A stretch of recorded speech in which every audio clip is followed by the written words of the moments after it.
বাংলাদেশে আপনারা যে বাটপার ব্যবসায়ী আপনারা ঠান্ডার বদলে খাওয়ান গুই সাপ। আরে না না, গুইসাপ না, তুমি যেটা বলছো গুইসাপ না, এটা আসল ঠান্ডা ঠান্ডা। তুমি আমার খামার আছে, খামারে যাওয়া, বুঝছো? আমার বলেন আপনাদের ভালোভাবে চেনা আছে, ভালো হয়ে যান। নওগাঁ গেছে 2200, রংপুরে 2300। কিসের হিসাব ভাই এটা? আরে তুমি জানো না আমাদের নতুন একটা ব্যবসা, কিসের ব্যবসা? ঠান্ডার ব্যবসা। আমি যে ইয়ার থেকে সৌদি আরব থেকে ঠান্ডা নিয়ে আসতেছি, বিভিন্ন মধ্যপ্রাচ্যের ঠান্ডা নিয়ে আসতেছি। হ্যাঁ, আমার ঠান্ডা গতকাল আসছিল 80,000। 80,000 ঠান্ডা? হ্যাঁ, আমি আমদানি করে আনছি। হ্যাঁ, আমদানি করে আনি, এখন সামনে দিচ্ছি। ঠান্ডার যে চাহিদা এটা তুমি জানবে না। তুমি যদি চাও যে এটা ঠান্ডা তোমাকে আমি দেবো। না ভাই, ওই ঠান্ডা ঠান্ডা আমি খাই না। কেন খাবো না? ঠান্ডা তুমি জানো না, ঠান্ডা এমন একটা প্রাণী, এই ঠান্ডার গোস্ত খেলে তোমার মন ঠান্ডা হবে, তোমার দিল ঠান্ডা হবে। ভাই বাংলাদেশে আপনারা যে বাটপার ব্যবসায়ী আপনারা ঠান্ডার বদলে খাওয়ান গুই সাপ।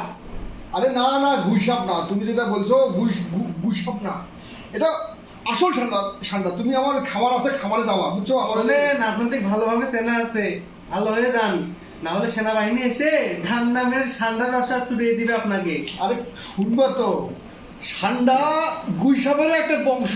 আচ্ছা আচ্ছা, এই বাংলাদেশ আর ভারতে আপনারা কি গুই সাপ খাওয়াবেন মানুষকে? শুনি না, এই বাংলাদেশের মানুষ মূর্খ বোঝে না জন্য বাংলাদেশ মনে করছেন বাংলাদেশের মানুষকে আপনারা?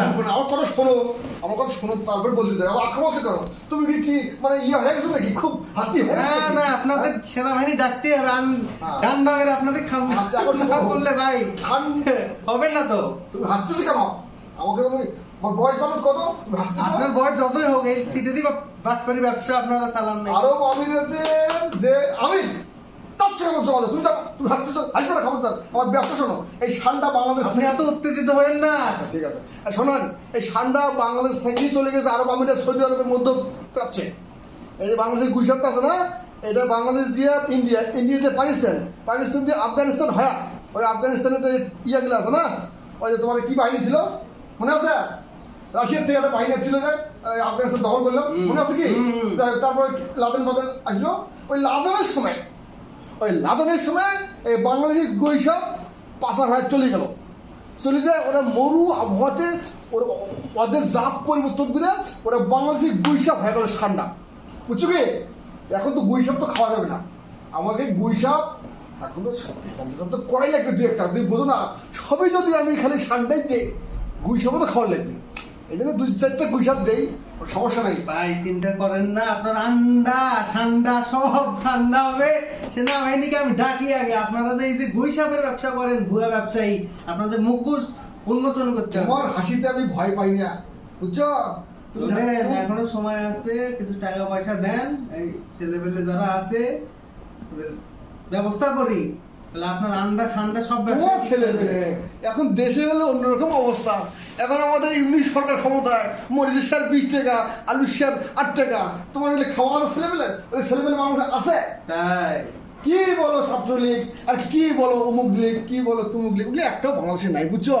আর হলো আর একটা বিষয় শোনো, হ্যাঁ, বর্তমানে যারা আছে ক্ষমতায়, বর্তমানে যারা এই যে মানে ঠান্ডামি করতেছে, বুঝছো? এগুলো কোনো ব্যাপার না আমাদের ইউনিট চাষার কাছে।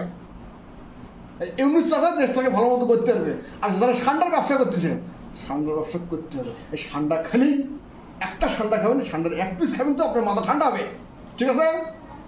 ঠান্ডার জন্য দাওয়াত থাকলো, তোমার যদি 3 পিস ঠান্ডা তোমার পরিবারে। ভাই আপনারাই খান ঠান্ডা, আপনার নাই থাক, আপনার টাকা দেওয়া লাগবে না, আপনার ব্যবসা আপনি করেন, থাকেন ভালো থাকেন, গেলাম। ঠিক আছে, তুমি যাও, আমি ব্যবসা করতে থাকবো। 1 পিস ঠান্ডা 800 টাকা।